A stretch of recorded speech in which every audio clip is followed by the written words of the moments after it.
39वां श्लोक और अपना 40वां श्लोक भी आ गयो।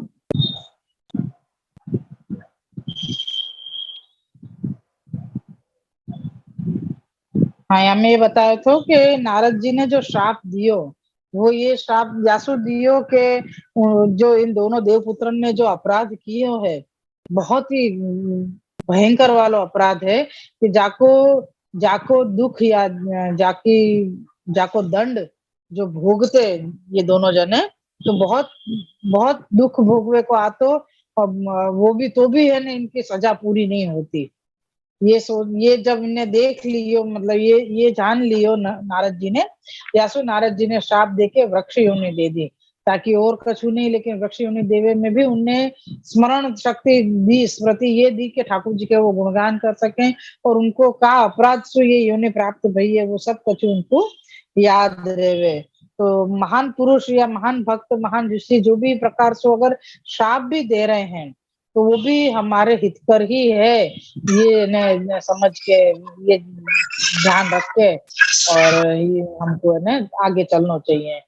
मतलब उनके ऊपर कोई दोष नहीं देखना चाहिए, क्योंकि ठाकुर जी के भक्त भी जीव को हित कर ही कर रहे हैं।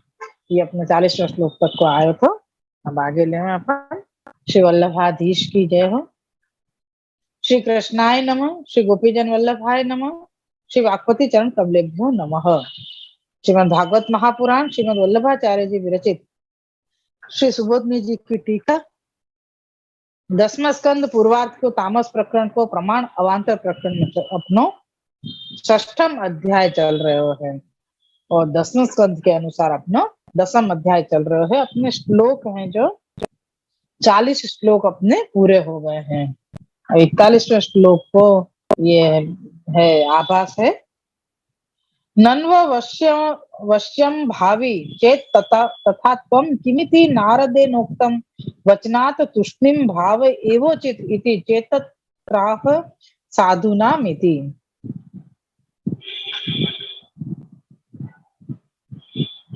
आभासार्थ है आको, इस प्रकार यदि अवश्य होने वाला ही था तो नारद जी ने वाणी से क्यों कहा? इससे तो उनको मौन धारण करना ही योग्य था। इस शंका का निवारण निम्न श्लोक से करते हैं।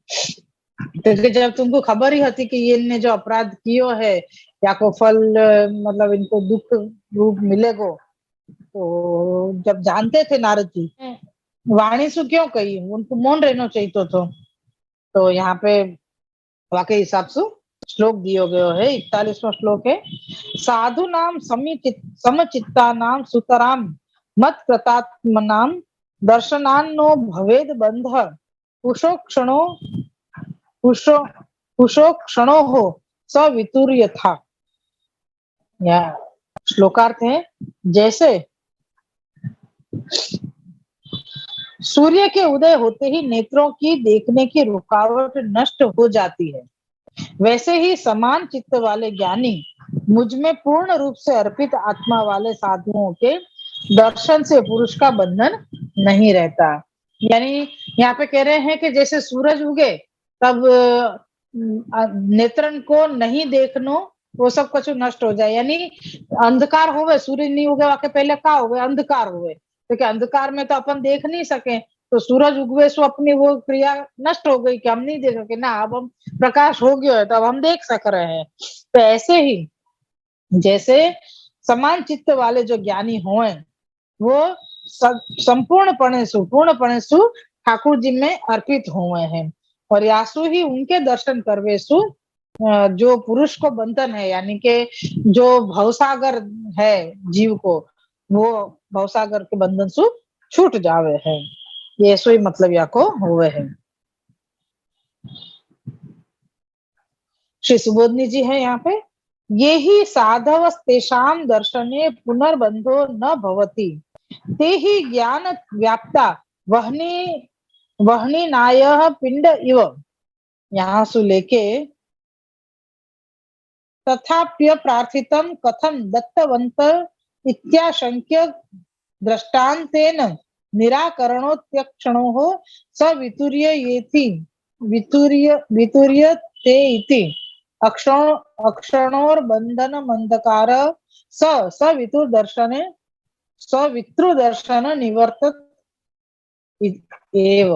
यहाँ तक की श्री सुबोधनी जी हैं व्याख्या थे। वे साधुजन इसी प्रकार ज्ञान से भरे हुए हैं जैसे लोहे का गोला आग से पूर्ण होता है।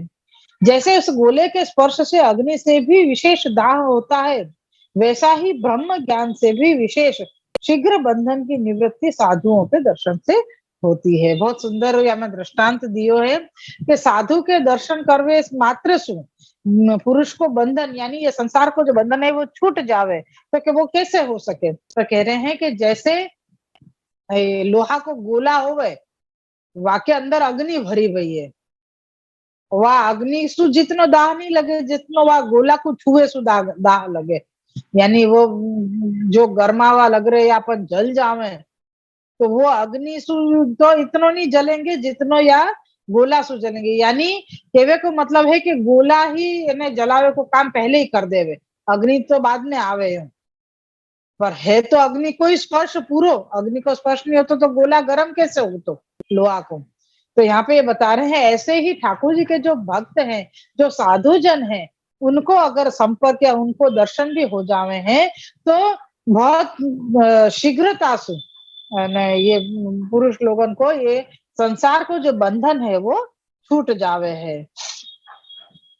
कह रहे हैं सदाचार वाले साधु हैं और समान चित्त वाले ज्ञानी हैं। ज्ञान और कर्म के सद्भाव होने के कारण ऐसे साधुओं में से भेदभाव निकल जाता है, इसलिए ये मुक्त हैं व ये अमुक्त हैं। इस प्रकार का उनका विलक्षण यानी विचित्रता अजीबपना इनके ज्ञान उनके समदर्शी पने में बाधक नहीं होता है।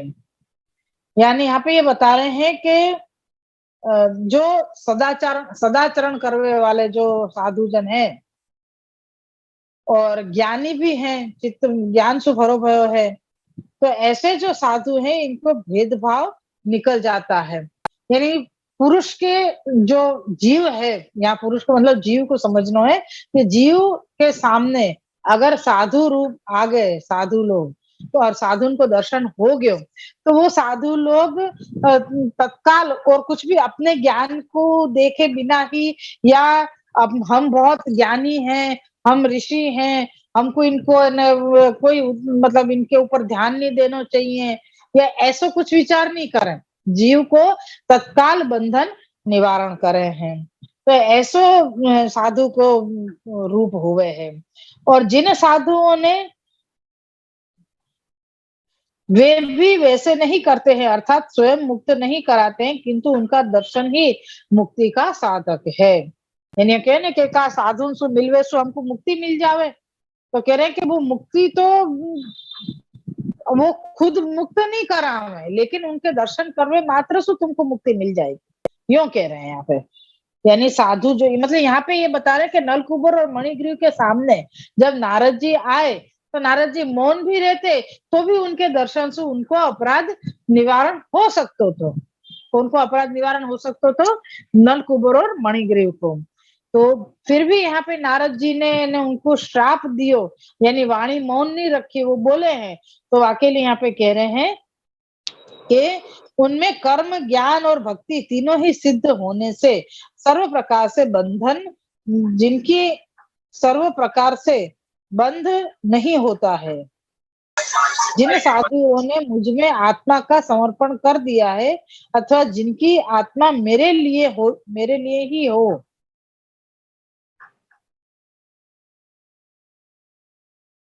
और उनमें कर्म ज्ञान और भक्ति तीनों ही सिद्ध होते हैं होने से सर्व प्रकार से बंध नहीं होता है। उनमें बंध कारक तीनों गुण नहीं रहते। कर्म से तमोगुण की निवृत्ति हो जाती है, ज्ञान से रजोगुण की और निवृत्ति हो जाती है, रजोगुण निवृत्त हो जाता है और भक्ति से सतोगुण जाता रहता है। यहाँ पे कह रहे हैं कि ठाकुर जी को मतलब साधुन को जो स्वरूप है वो कैसा है, तो कर्म ज्ञान और भक्ति ये तीनों ही चीज उनके अंदर है। वो कर्म भी कर रहे हैं, उनमें ज्ञान भी है और भक्ति भी है। तो कह रहे हैं कि कर्म करवे सो क्या निवृत्त होगा, तो क्या तमो गुण की निवृत्ति होगी। कर्म करेंगे ना तो हमने कियो है या हम ही कर सके, ऐसो जो तामसी भाव है वो तामस भाव तमोगुण जो है वो निवृत्त हो जाएगा, और ज्ञान सु रजोगुण निवृत्त होएगो, और भक्ति सु सतोगुण जातो रहे हैं। यहाँ पे होता है भक्ति सु सतोगुण के नाश होने से भक्त निर्गुण होते हैं, और ज्ञान से रजोगुण के नाश होने से सतोगुण उदय होता है। वह पुरुष सतोगुण से ज्ञानवान बनता है। सात सातवा सत्वा जन्मात् संजायते ज्ञान, अतः सनकादि ज्ञानी सतोगुणी है। ये तो यहाँ पे खुलासा दियो तो वो मैंने पढ़ लियो, लेख में पुरुषोत्तम जी को खुलासा आते को। अब अपन भी हमें समझियो को ये है कि जो साधु लोग ठाकुर जी के भक्त हैं वही साधु हैं। तो वो साधु लोग क्या कर रहे हैं, तो कह रहे हैं कि साधु लोगों ने अपने भक्ति, अपने कर्म और अपने ज्ञान सु ही सब कछु तीनों ही गुणन को नाश कियो है। जैसे तमोगुण को नाश कर्म सु कियो, सतोगुण को नाश ने भक्ति सु कियो, और ज्ञान सु ने रजोगुण को नाश कियो है। और जब तीनों ही गुण नाश हो जाएंगे तो जीव को भक्ति मतलब जीव को ठाकुर जी प्राप्त होंगे, भगवान प्राप्त होंगे, और भगवान प्राप्त होंगे या तो मतलब मुक्ति की प्राप्ति हो गई है। यहाँ पे ये बता रहे हैं इसमें बंधन का कोई अंश नहीं रहता है, अतः पूर्ण कर्म वाले वसु भाव को प्राप्त होते हैं। उनसे विशेष ब्रह्मवेत्ता ज्ञानी सनकादिकों के समान होते हैं। उनसे भी अधिक भक्तजन मेरे भाव को प्राप्त करते हैं। ऐसे साधुओं के दर्शन से पुरुष यानी मर्यादा अधिकारी का बंधन निवृत्त हो जाता है। अर्थात जो मोक्ष के अधिकारी हैं उनके बंधन दर्शन से कट जाते हैं। जो मोक्ष के अधिकारी नहीं है उनके बंधनों को काटने वाले हम हैं। यानी यहाँ पे अब ये ठाकुर जी बोल करे ना, अपन 40वें श्लोक में देखो ना कि श्री भगवान, तो ठाकुर जी यहाँ पे कह रहे हैं कि वैसे तो भक्त के दर्शन मात्र सु सब जीवन के अपराध नष्ट हो जावे हैं, लेकिन फिर भी, और मतलब जो मोक्ष के अधिकारी हैं उनको तो मोक्ष मिल जाएगा, लेकिन जो मोक्ष के अधिकारी नहीं है उनके बंधन हम काटते हैं, मतलब ठाकुर जी उन बंधन में से छुड़ावे हैं। तो नलकुबर वो मणिग्रीव ने मोक्ष मांगा नहीं तो मोक्ष मांगा नहीं तो भी मोक्ष कैसे दिया, इस शंका का उत्तर देते हैं कि जैसे नेत्रों की प्रार्थना बिना सूर्य के उदय से आंखों का बंधन न देखना व अंधकार स्वतः छूट जाता है और नेत्र देखने लगते हैं। क्या सुंदर दृष्टांत है कि यहाँ पे कह रहे हैं कि उन लोगों ने तो मोक्ष मांगो ही नहीं है, तो फिर मोक्ष क्यों दियो। जब नलकुबर मणिग्रीव ने तो यो कही ना कि भक्ति चाहिए हमको, यो उनने मोक्ष नहीं मांगे तो भी उनको मोक्ष कैसे मिल गया। तो कह रहे हैं कि जैसे नेत्र कोई प्रार्थना नहीं करवे जावे सूर्य से कि तुम है उदय रहो, और है ना हमको बिना प्रार्थना के ही सूर्य के उदय से आंखों का बंधन यानी न देखना यानी अंधकार स्वतः छूट जाता है। ऐसे ही जैसे सूर्य के प्रकट हुए सु अपने आप ही अंधकार नष्ट हो जावे और नष्ट हो जावे, और आंख है जो सब कुछ देखने के लिए प्रवृत्त हो जावे या सक्षम हो जावे, यूं समझे। तो यहाँ पे ऐसे ही समझ लो कि यहाँ पे उनने मणिग्रीव और नलकुबर ने मोक्ष मांग्यो नहीं है, लेकिन जा प्रकाश ठाकुर जी के दर्शन भय या को मतलब मोक्ष की प्राप्ति जरूर होगी। ये या प्रकार को ये अपनो 41वां श्लोक पूरा हुआ। मैंने आज इतने ही रखेंगे, कल छुट्टी है, परसों अपन फिर से मिलेंगे। और सबको वल्लभाधीश की जय, श्री वल्लभाधीश की जय। श्री कृष्णाय नमः, श्री गोपीजन वल्लभाय नमः, श्री वाक्पति चरण कमलेभ्यो नमः। श्रीमद् भागवत महापुराण श्रीमद् वल्लभाचार्य जी विरचित श्री सुबोधनी जी की टीका 10वां स्कंद पूर्वार्ध में तामस प्रकरण को प्रमाण अवान्तर प्रकरण चल रहे हैं, वहां में अपन 6ठम अध्याय में चल रहे हैं, 6ठे अध्याय में, और 10वें स्कंद के अनुसार अपना 10वां अध्याय चल रहा है। अपन ने 41वां श्लोक लियो थो, वहां में अपन को ये बताया तो कि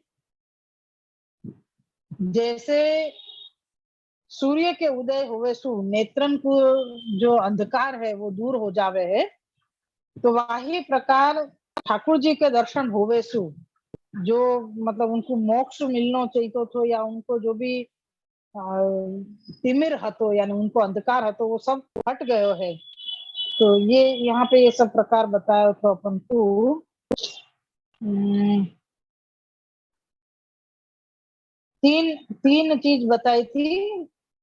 कर्म सु तमोगुण की निवृत्ति होवे है, ज्ञान सु रजोगुण की निवृत्ति होवे है, और भक्ति सु सतोगुण की निवृत्ति होवे है।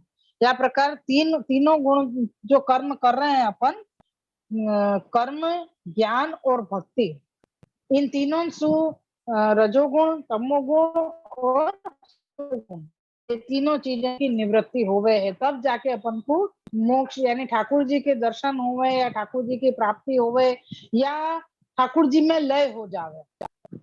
मोक्ष को मतलब क्या है? लय हो जाना। फिर सु भूतल पे आनो जानो नहीं होनो, या को मतलब है लय हो जानो। तो कि जब तक ये सब अंश नहीं रहे तब ही जाके अपन को मोक्ष प्राप्त होवे। लेकिन मोक्ष के अधिकारी बंधन दर्शन से कट जावे। मोक्ष के जो अधिकारी मोक्ष के हैं, जो मोक्ष के अधिकारी हैं उनके बंधन दर्शन से कट जाते हैं। जो मोक्ष के अधिकारी नहीं है उनके बंधनों को काटने वाले हम हैं। यानी यहाँ पे ठाकुर जी कह रहे हैं कि जो मोक्ष के अधिकारी हैं उनको तो दर्शन सु मोक्ष मिल जावे, लेकिन जो अधिकारी नहीं है उनको हमारे दर्शन हो गए यानी ठाकुर जी के दर्शन हो गए तो वाको बंधन यानी वाको मोक्ष देने वाले हम हैं। वाको मतलब वाको अधिकारी बनाने वाले हम ठाकुर जी, यानी ठाकुर जी कह रहे हैं कि मैं खुद ही हूँ। तो यहाँ पे कह रहे हैं कि नल कुबर और मणिग्रीव ने तो मोक्ष नहीं मांगा था, तो फिर उनको मोक्ष क्यों दिया? तो इस शंका के उत्तर में देते हैं कि जैसे नेत्रों की प्रार्थना बिना सूर्य के आंखों का बंधन न देखना वह अंधकार स्वतः छूट जाता है और नेत्र देखने लगते हैं। यहाँ पे बताया ना कि जैसे ठाकुर जी के दर्शन करे तो मोक्ष नहीं मांगे फिर भी स्वतः मिल गयो। तो कैसे कैसे? तो कि जैसे सूर्य उगे तो नेत्र को जो अंधकार है वो अपने आप दूर हो जावे, अपने आप आपको स्पष्ट सब चीज दिखने लग जावे। तो वो कार्य स्वतः ही होवे है। वाके लिए न तो सूर्य को कोई श्रम करना पड़े और न जीव को श्रम करना पड़े। ऐसे ही यहाँ पे ठाकुर जी के दर्शन जब नलकुबर और मणिग्रीव ने किए तो आपके दर्शन मात्र सु मोक्ष स्वतः ही प्राप्त हो गया है। ये 41वां श्लोक अपने यहाँ पे पूरा भयो तो श्लोक 42वां है या को ये अपन आभास लेवे। न ही वस्तु शक्ति ही प्रार्थनादिकम अपेक्षते तस्मान मोक्षस्तु पूर्वमेव सिद्धो भक्तिरपि सिद्धति वदन प्रार्थित माह तद गच्छतमिति भक्तेः कारण माह महाभागाविति। आभासार्थ है कारण की वस्तु की शक्ति प्रार्थना की अपेक्षा नहीं रखती है, इससे मोक्ष तो पहले ही सिद्ध था, शेष रही भक्ति जो भी सिद्ध हो गई है। उन्होंने जो प्रार्थना की उसका उत्तर नीचे के श्लोक में देते हैं।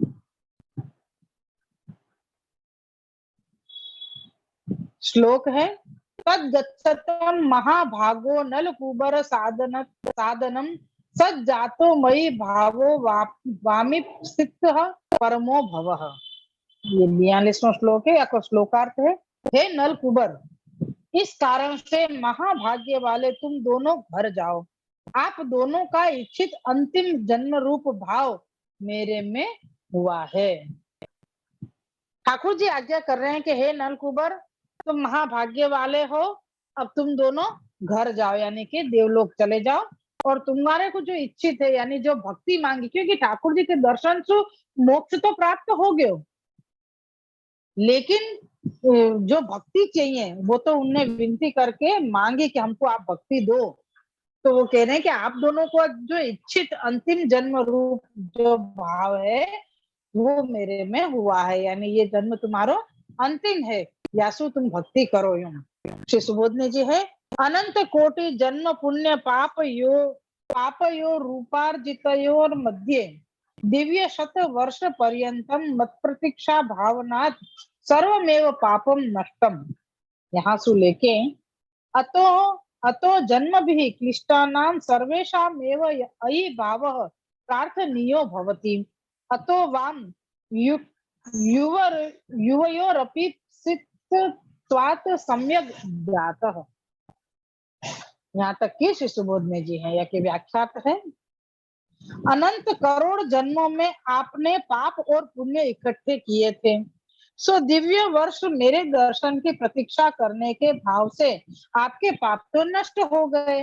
अब शेष पुण्य रहे हैं, जिनका फल भक्ति की प्राप्ति है। यहाँ पे ठाकुर जी आज्ञा कर रहे हैं कि तुमने अनंत करोड़ जन्म अपने पाप और पुण्य इकट्ठे करे हैं। अनेक जन्म, तुम्हारे बहुत सारे जन्म भये, अनंत करोड़ भये, कोई गिनती ही नहीं है। इतने सारे जन्म तुम्हारे हो गए हैं। वामे तुम्हारे जो पाप और पुण्य इकट्ठे हुए थे, वामे सु तुमने जो 100 वर्ष जो इकट्ठे किए थे, पाप और पुण्य इकट्ठे किए थे, सो दिव्य वर्ष मेरे दर्शन की प्रतीक्षा करने के भाव से आपके पाप तो नष्ट हो गए। 100 वर्ष देवतान के जो निकाले वृक्ष बन के, तो वहां में क्या क्या इच्छा रखी मन में, क्या भाव रखो कि ठाकुर जी के दर्शन करने हैं, ये इच्छा रखी मन में। तो वह इच्छा के कारण इनके जो इतने अनंत करोड़ जन्म के जो पाप इकट्ठे भये थे, वो सारे पाप खत्म हो गए, नष्ट हो गए। फिर से समझो, नलकुबर और मणिग्रीव को ठाकुर जी आज्ञा कर रहे हैं कि तुम्हारे जो अनंत करोड़ जो जन्म तुम्हारे हुए, वहां में तुमने बहुत सारे पाप और पुण्य इकट्ठे करे हैं। अब जो तुमने वृक्ष योनि में जो 100 वर्ष निकाले, नारद जी ने श्राप दिया ने, 100 वर्ष जो तुमने वृक्ष में निकाले, वहां में तुमने सतत ये भावना रखी कि मेरे दर्शन हो तुमको, और मेरे दर्शन करवे सु तुम्हारे को जो तुमने ये भावना रखी, और मेरे दर्शन भी तुमको भय, तो इन सब सु तुम्हारे सारे पाप नष्ट हो गए। अब क्या बच गयो, तो के पुण्य बच गए। तो पुण्य जो बचे हैं वाको क्या करना है, तो के वहां में तुमको वो पुण्य के फल रूप तुमको भक्ति की प्राप्ति हुई। तो वो भक्ति की प्राप्ति हुई यासु, इसलिए आप बड़े भाग्यशाली हो। यानी अब तुम्हारे पास ये जो पुण्य है, वाको जो फल है, वो पुण्य को फल तुम्हारे को क्या मिल रहे है, तो कह रहे हैं भक्ति प्राप्त होगी। तो भक्ति प्राप्त हुए तो बहुत बहुत भाग्य है, बहुत भाग्यशाली है तुम दोनों जीव बहुत भाग्यशाली हो, जाको तुमको पुण्य को फल, कोई सुख और कोई वो फल प्राप्त नहीं हो रहा है, लेकिन भक्ति प्राप्त हो रही है। तो दोनों का मन मिलकर एक हो गया है। अतः भाव भी एक होने से यहाँ केवल एक नलकुबर संबोधन से दोनों पर ही अनुग्रह कहा है। यहाँ पे कह रहे हैं कि दोनों को भाव एक जैसे हो गयो है, या सो दोनों के मन मिल गए हैं, नलकुबर और मणिग्रीव को। नलकुबर और मणिग्रीव यहाँ पे दो है ने, तो ठाकुर जी ने एक ही नाम क्यों लिया, हे नलकुबर ऐसे क्यों कही, यूं क्यों नहीं कही कि हे नलकुबर हे मणिग्रीव, ऐसे क्यों नहीं बोले। तो यहाँ को खुलासा श्री आचार्य जी कर रहे हैं कि ठाकुर जी ने देखो कि दोनों को मन मिल गया है, दोनों को मन मिलके दोनों एक ही रूप हो गए हैं। यासु यहाँ पे एक ही नाम को संबोधन देके दोनों के ऊपर कृपा करी है। ग्रह के लिए श्लोक में सदन शब्द न देकर साधन शब्द दिया है। यहाँ पे दिया ना, नलकुबर साधनम गच्छतम महाभागो नलकुबर साधनम। ये कह रहे हैं कि यहाँ पे घर को कही ना कि घर चले जाओ, तो सदन सदन जाओ यूं नहीं कही, साधन शब्द दियो है। तो कैसो क्यों कहिए, या को आशीष आचार्य जी बता रहे हैं कि आप अपने घर जाओ, किंतु आपकी वहां जाने पर घर में आसक्ति ना होगी, क्योंकि वहां आपने कष्ट पाया है अथवा वहां से आपका नाश हुआ है। मेरे में तो आपको मेरे संबंध वाला प्रेम रूप भाव हो ही गया है, इससे ही श्रवणादिक स्वतः हो जाएंगे। और यहाँ पे ठाकुर जी ने बहुत सुंदर, यानी एक एक शब्दन को खुलासा श्री आचार्य जी कर रहे हैं कि यहाँ पे सदन शब्द नहीं कहिए तो के क्या कहिए, तो के साधन, तो क्या साधन क्यों कही, सिर्फ एक मात्रा को फर्क पड़ गए, सो कितना फर्क पड़ गया शब्द समझवे को। एक सदन, ग्रह, ग्रह मतलब सदन, तो ग्रह में आसक्ति हो जावे, लेकिन यहाँ पे ठाकुर जी ने कृपा करी है, यासु याकू सदन नहीं कह के साधन कही है, साधन नहीं है, साधन। तो साधन को मतलब क्या बता रहे हैं कि तुम घर जाओ, तुम घर तो चले जाओगे, लेकिन तुमको घर में आसक्ति नहीं होगी। क्यों नहीं होगी, वाको भी खुलासा कर रहे हैं, क्यों आज्ञा कर रहे हैं श्री आचार्य जी कि तुमको वहां पे आसक्ति नहीं होगी, क्योंकि तुमने वहां पे कष्ट पायो है। तुम वहां पे जहाँ जहाँ तुम्हारो मूल रूप हो, तो वहां से तुमने परेशान होके, मतलब तुमको कष्ट भयो और तुम वहां से अपने रूप में से निकल के वृक्ष योनि में आए, तो ये सब कुछ तुमको स्मरण करातो रहेगो, या के कारण तुम्हारी आसक्ति नहीं होगी। और या तो यो समझो कि तुम्हारो वहां से नाश भयो, तो यासु भी तुमको ग्रह में आसक्ति नहीं होगी।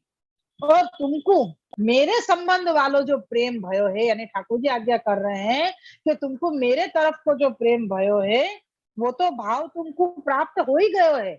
यासु श्रवणादिक भी स्वतः हो जाएंगे, यानी भक्ति को श्रवण करना भी बहुत जरूरी है ना। सिर्फ एक भक्ति करना, भक्ति कैसे होगी, ठाकुर जी के कीर्तन करनो, ठाकुर जी के सेवा करनो, ठाकुर जी को नाम जपनो, ठाकुर जी के लिए कछु साहित्य बनानो, ये सब कछु भक्ति के प्रकार हैं।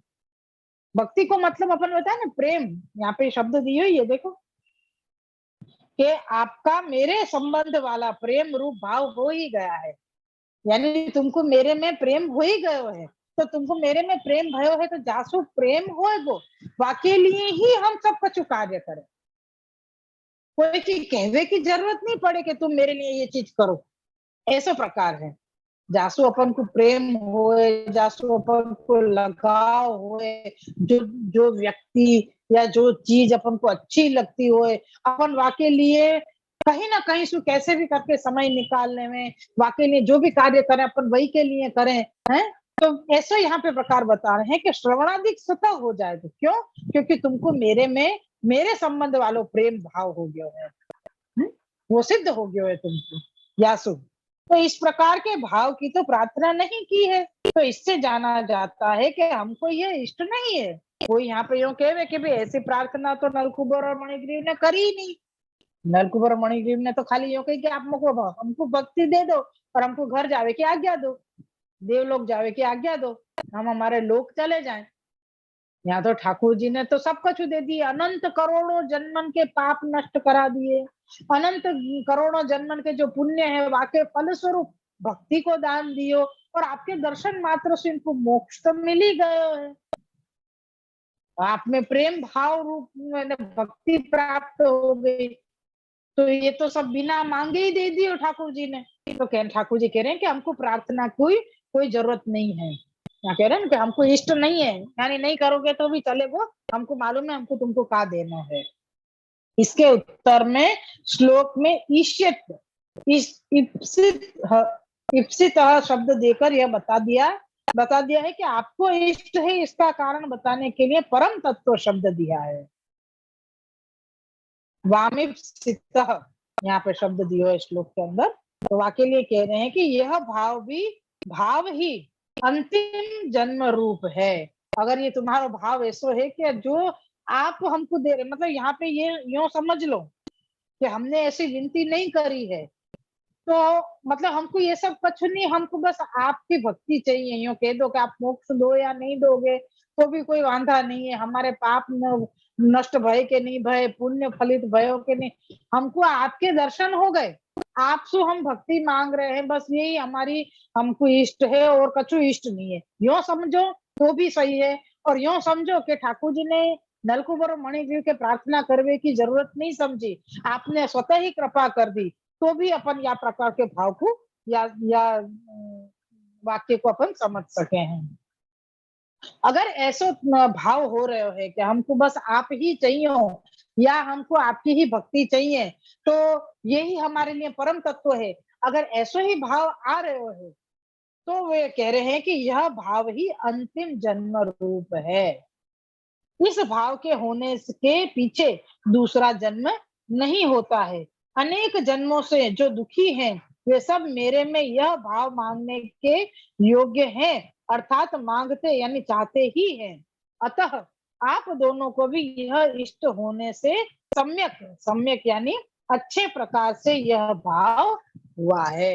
यानी तुम दोनों को भी ये भाव भयो मेरे अंदर कि ने आप ही हमको प्राप्त हो या आपकी ही भक्ति हम करें, और हमको और कुछ भी इष्ट नहीं है यानी अभिष्ट नहीं है। अब हमको और कोई चाहना हमारी बची ही नहीं है, बस यही हमारी चाहना है कि हम आपकी भक्ति करें। तो ये भाव जब जब भी जात जीव के अंदर आवे है तो वो अंतिम जन्म वाको कहावे है कि या के बाद वाको फिर से जन्म नहीं होवे। क्यों? क्योंकि वाको मोक्ष मिल जावे। ठाकुर जी की ही इच्छा करी है तो वो मोक्ष मिल गयो। अपने मार्ग के अंदर तो अपन को ये इष्ट है कि हम ठाकुर जी की श्रीअंग की सेवा करें, क्योंकि हम श्रीअंग की सृष्टि हैं। तो अपनो मार्ग यासु उत्तम हो गया। मोक्ष को मतलब क्या हो गए? लय हो जाना, वह चीज को अस्तित्व मिट जाना। अगर पुष्टि भक्त को अस्तित्व मिट गए तो प्रभु को सुख कौन देगा? अगर पुष्टि भक्त भी मोक्ष की इच्छा रखेगो या वाको मोक्ष मिल गयो तो फिर ठाकुर जी की वो सुख, ठाकुर जी को कैसे सेवा करेगो, ठाकुर जी को लाड कैसे लगाएगो, ठाकुर जी को सुख कैसे दे? क्योंकि वाको तो अस्तित्व ही नहीं रहेगा। और जा चीज को अस्तित्व ही नहीं रहेगा, जैसे अपन कहें कि भाई जल है, जल के अंदर अपन ने कोई चीज ऐसी डाल दी वाके अंदर, तो वाके अंदर घुल गई, तो वो तो दिखाई नहीं दे रही है। वहां के अंदर मिक्स हो गई, खबर ही नहीं पड़ रही है जल कहाँ है वो चीज कहाँ है। तो फिर वह चीज को अपन उपयोग कैसे करेंगे? जब वो चीज बची नहीं है या दिखी नहीं रही है, वो घुल गई है, वो अलग से निकाल ही नहीं सके अपन, तो फिर वह चीज को उपयोग कैसे करेंगे हम? विचार वाले वाली वस्तु है ना कि भाई जीव को मोक्ष हो गया तो आपको अस्तित्व खत्म हो गया। जा जीव को अस्तित्व ही नहीं है यासु तो वो भूतल पे आनो जानो वाको हट गया, खत्म हो गया। तो वो जाको जीव को अस्तित्व नहीं है तो ठाकुर जी खेल कौन के साथ करेंगे? अगर पुष्टि भक्त भी मोक्ष की इच्छा रखे लग गए हो तो ठाकुर जी कौन के साथ खेलेंगे?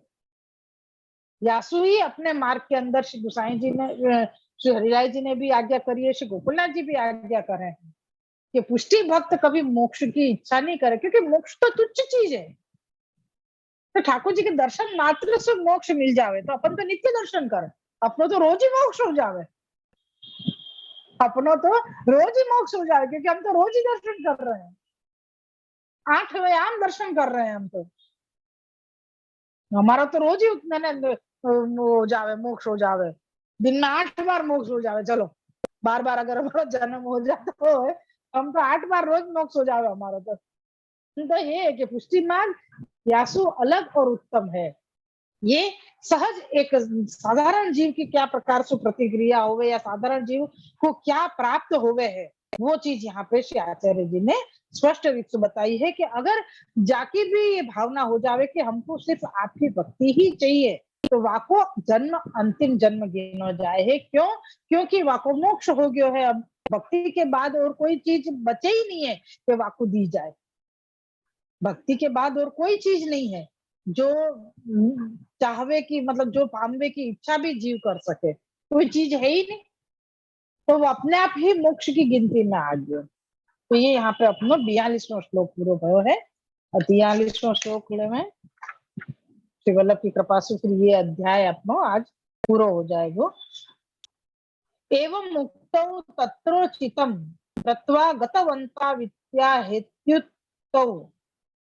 अर्थ है भगवान ने उनको जो कुछ ऊपर कहा वह सुनकर वे जाने लगे। जाने से पहले जो कुछ उनको करना योग्य था वह उन्होंने किया। उसका वर्णन नीचे के श्लोक में सुखदेव जी करते हैं। श्री सुक उवाच, श्लोक 43 को इत्युक्तम इत्युक्तो तम परिक्रम्य प्रणम्य च पुनः पुनः बद्धो मा मंत्र जगमतुर्दिशमुत्तराम। श्लोकार्थ श्री सुखदेव जी कहते हैं कि उखल में बंधे हुए भगवान से इस प्रकार कहे हुए वचन सुनकर उन दोनों ने उन उखल में बंधे हुए की बार बार परिक्रमा और नमस्कार कर और आज्ञा लेकर वे उत्तर दिशा में गए। श्री सुबोधनी जी है, तमिति बालक व्युदासः बहुवारं प्रदक्षिणां कृत्वा प्रतिप्रदक्षिणं नमस्कृत्य चकारात् स्वदीनतां चाविष्कृत्य लीला भावादिभिरण्य मोहितौ सन्तौ बद्धमुलुखलं यस्मिन् नीति आमनय गच्छाव इत्युक्तोत्तरां दिशं स्वस्थानं जग्मतुः एवं गोकुलवासी वृक्षयोरपि निरोध युक्त। पूरी सुबोधनी जी ले ली, छोटी सी थी। श्लोकार्थ है, व्याख्यार्थ है।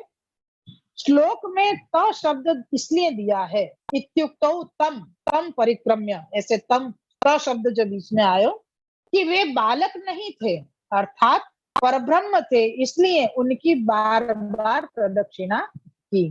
तमसु मतलब जो ठाकुर जी के जो दर्शन कर रहे हैं, ये ठाकुर जी ने जो वचन कहे, मतलब ये जो हमारे सामने जो है वो बालक नहीं है, परब्रह्म परमात्मा है। ये उनको ज्ञान होते नलकुबर और मणिग्रीव की। व्यासुर ने क्या किया, बार बार उनकी प्रदक्षिणा करी, यानी परिक्रमा करी। प्रत्येक प्रदक्षिणा के समय प्रणाम किए। श्लोक में च शब्द आया है, उसका आशय बताते हैं कि प्रणाम अभिमान से नहीं किया, किंतु दीनता प्रकट कर प्रणाम किए। यहाँ पे च शब्द दियो है, फिर से मैं श्लोक बोलूं, इत्युक्तौ तम परिक्रम्य प्रणम्य च पुनः पुनः। यहाँ पे कह रहे हैं कि तम इति उत्तम, यानी ठाकुर जी ने जब बोल लियो, जो हमारे सामने बोल रहे हैं वो कोई बालक नहीं है, परब्रह्म परमात्मा है। व्यासु उनकी परिक्रमा करी और हर परिक्रमा में उनको प्रणाम कियो, तो प्रणाम भी बार बार कियो। और यो कह रहे हैं कि अभिमान से नहीं किए प्रणाम, प्रणाम दीनता से किए। लीला भाव से भी मोहित नहीं हुए। ठाकुर जी जो या समय मनुष्य रूप बन के प्राकृत बालकवत जो लीला कर रहे हैं, वासु मोहित नहीं भय, अर्थात उस समय श्री कृष्ण मनुष्य के बालक के समान उखल में बंधे हुए थे और डरने आदि की चेष्टा कर रहे थे। ठाकुर जी डर रहे थे, ऐसी सब चेष्टा कर रहे थे, उखल में बंधे हुए हैं अभी भी। इसको देखकर भी भूले नहीं कि यह मनुष्य है, इससे उनको प्रदक्षिणा और प्रणाम कैसे करें। मतलब ऐसो नहीं सोची कि अरे ये तो बालक है, डर रहे है, उखल में बंधो भयो है, मनुष्य को बालक है, ऐसो ये उनने नहीं देखे। उनको तो परब्रह्म परमात्मा ही दिखे। जैसे उन्हें ये नहीं सोची कि हम इनकी परिक्रमा नहीं करें, हम इनको प्रणाम नहीं करें, ऐसो नहीं सोची उनने। उनने ये सोची कि हम भले ही उखल में बंधे भय हैं, चाहे मनुष्य रूप में विराज रहे हैं, लेकिन ये तो भगवान ही है। व्यासु उनको प्रदक्षिणा करके मोहित न होते हुए उन्हें इसलिए प्रणाम के पीछे उसी उखल में बंधे हुए से ही जाने की आज्ञा ली। ठाकुर जी जैसे रूप में दर्शन दे रहे थे उखल में बंधे भय, ऐसे ही रूप में उनने विनती करी कि अब हमको आज्ञा दो। आज्ञा लेकर अपने स्थान उत्तर दिशा में गए। इस लीला से यह स्पष्ट दिखाया कि मैंने केवल गोकुलवासी चैतन्यों का ही निरोध नहीं किया है, किंतु गोकुल के जड़ वृक्षों का भी निरोध किया है। ठाकुर जी ये बता रहे हैं कि मैंने सिर्फ गोकुलवासी को ही निरोध सिद्ध नहीं किया, मैंने यहाँ की जड़ चेतन सब वस्तुओं को मैंने निरोध सिद्ध कर दिया। अगर वृक्षन को निरोध सिद्ध नहीं किया हो तो क्या प्रकार से आगे बढ़ते, तो वो वृक्ष गिरते ही नहीं। लेकिन वृक्ष गिरे, वहां में जो देव पुत्र हते वो दोनों निकले और इनको मोक्ष भी कर दियो, भक्ति भी दान दी, और आपने इनके अपने लोक भी इनको भेज दियो। ये 43वां श्लोक अपनो पूरो भयो और शिवलोक की कृपा से ये अध्याय भी यहाँ पे संपूर्ण भयो। इति श्रीमद् भागवत महापुराण 10वें स्कंद पूर्वार्ध के 10वें अध्याय की श्रीमद् वल्लभाचार्य चरणकृत श्री सुबोधिनी संस्कृत टीका के द्वितीय तामस प्रकरण प्रमाण अवान्तर प्रकरण का वैराग्य निरूपक छठा संधानुसार 10वां अध्याय हिंदी अनुवाद सहित संपूर्ण। श्री वल्लभाधीश की जय हो।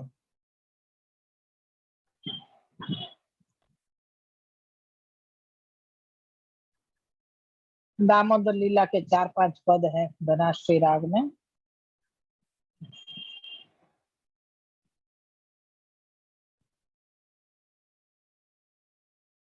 अपनो 7वां अध्याय शुरू होएगो।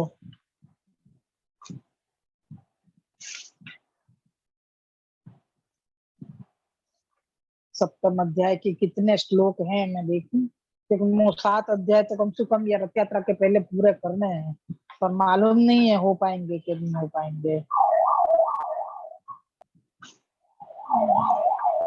नहीं हो पाएंगे भैया, नहीं हो पाएंगे, क्योंकि